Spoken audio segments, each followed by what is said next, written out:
which is that a personal finance website recently published a study ranking Jersey City as the 5th most expensive city to rent a one-bedroom apartment in the country. The median rent for a one-bedroom is $2,200 a month, according to GoBankingRates.com. This affects a number of groups of people, not just the poor, but also artists and others who may have to relocate from downtown to other parts of the city, but even places like the Heights are seeing high rents. How would you keep housing affordable in Jersey City and still sustain growth? It's one of the cornerstones of my campaign. And, part of the issue here with regard to affordability is whether or not some of this is happening organically. There's just a market that's exploding. People want to live in cities again. People want to live next to New York. Brooklyn's exploding. This is not a problem specific only to Jersey City, right? It exists in cities, especially in the Northeast and on the West Coast across America. So some of it is maybe attributable. I don't think it was a great idea to do a multi-million-dollar marketing campaign to lure people into raise prices. It sort of took gentrification and an organic process and then injected it with steroids. But we have to deal with the shifting paradigm. And the paradigm is people are getting pushed out of Jersey City. There's no doubt about it. We're going to create an Office of Affordable Housing to connect people to affordable housing. Right now, there's no number you can call, no door you can knock on. We need people to walk them through that difficult process.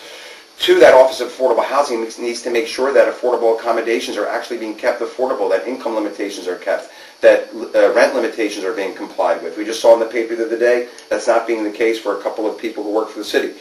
Third, we need to extend some rent stabilization beyond its current limitation of 5 units or more. Most of the people who live in Jersey City live in buildings with 4 units or less. So we need to extend some level of rent stabilization, because when I'm out there campaigning, I'm hearing about people getting 25% rent increases in a year, 50% over 2 years. And I'm meeting people all the time who are getting chased from one neighborhood to the next, and they're going to get pushed out of Jersey City. I think we're finally at the point where we need to really take a look at where we could require affordable housing from developers in zoning plans and redevelopment plans throughout Jersey City. And the way I would do that is, Jersey City has these mini zoning areas, if you will, called redevelopment plans, and I would insert an affordability requirement in, each one, depending upon the market of that particular area. And that's in a nutshell, the plan that I would bring about to make Jersey City more affordable, because right now people are leaving. Thank you, Mayor Cole. Well, look, I would go back to track record here. In the previous 10 years where Bill was the corporate counsel, there was zero talk about affordable housing and zero audit, zero incentives, zero focus on it, nothing, zero. I get the politics of today, but we both have track records. So over the last 4 years, we came in, and I will say that we started more affordable housing in the last 4 years than the previous 10 years combined. You cannot argue that we are double the rate of what was previously done.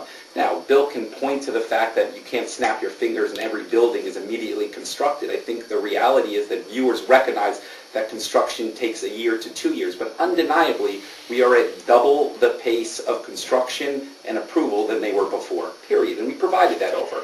We did the first audit ever. We got Columbia University to do it, to have an independent look at our affordable housing. We created a navigator on the website. We revamped the Affordable Housing Trust Fund policy to rid it of corruption that previously existed in there. So I think that we have a track record of focusing on this. We did the first 80-20 projects. We did the first veteran projects, which is something near and dear to my heart. Do we have more work to do? Absolutely. And that's why we're running for a second term, asking to continue what we started. But I would put our record over the last 4 years of change and progress against the previous 10 years any day of the week. Yeah. Well, I disagree with the track record to begin with. It's one thing when I say it, but it's another thing when a reporter does the research and establishes it. 173 units over 4 years versus over 1,200 units over 10 years. No, that pace is way below.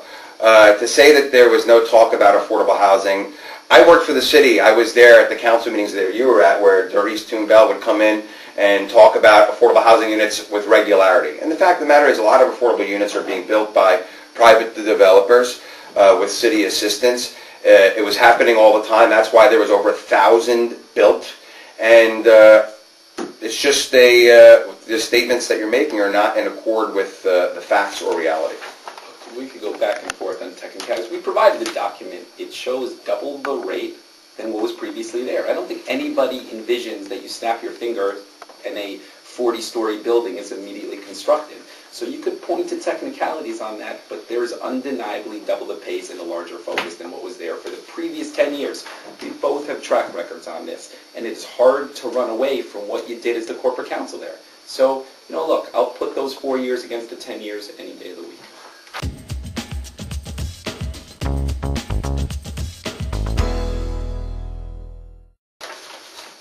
Gun violence and murder are up in the southern portion of Jersey City, in an area near Ocean Avenue, despite a decline in crime overall. In July this year, a young man in his 20s was gunned down on Clinton Avenue. A month later, another young man in his 20s was killed and another wounded in the same area, marking at that time the 13th homicide in Jersey City. Many of the targets of gun violence are men in their 20s, although innocent bystanders have been shot too. As mayor, what do you do to reduce this troubling trend? I'll go first on that. I think you go first. All right, so gun violence in this country is clearly a national epidemic, and we have that challenge in Jersey City as well. When we came into office, we had 769 officers, amongst the lowest it has been in decades, and we set out to get to 900. Also amongst that 769, we were recognized nationally as one of the least diverse police departments in the country. Didn't look like the community that it served. So today, we've grown the department beyond 900 officers to 930 officers, and we've been recognized as a model for diversity recruiting. We've also started initiatives like Coffee with a Cop, which happens regularly in order to improve community relations. And what you've seen as a result of that, you've actually seen crime statistics go down, although the homicide number continues to be a challenge. And at the same time, you've also seen complaints against the police department go down, which basically means that we're doing it and doing it more effectively. Now, regarding the particularly gun violence that we talk about in some of the homicides, it is a challenging situation to say the least. And what we're continuing to do is anti-violence initiatives, working with the community on that, number one. Number two is second chance programs so that we can break the cycle of violence when people come out of the jail system. And more employment opportunities in order to kind of make sure that people have better options than resorting to drugs or violence. And so I think we're making strides forward, although every single homicide is obviously a major concern. Yeah, I like to not talk. The mayor says technicalities, like he's saying we have a better pace now, but for 2 years he was saying we built more affordable housing. That's been proven false. And when it comes to the crime statistics and the fact of the matter with regard to public safety, it's not a record to be proud of. It's not just homicide. Shootings are up. Other crimes are up as well. And every year since the Fulop administration has come into office, the homicide rate has been substantially higher, not a little bit. In fact, last year marked a 100% increase from the year before Steve Fulop became mayor. That's right, the homicide rate doubled. I think there's a couple of things we need to do to address this. Some of it's law enforcement, some of it isn't. But first and foremost, we need to change fundamentally the way policing is done in Jersey City.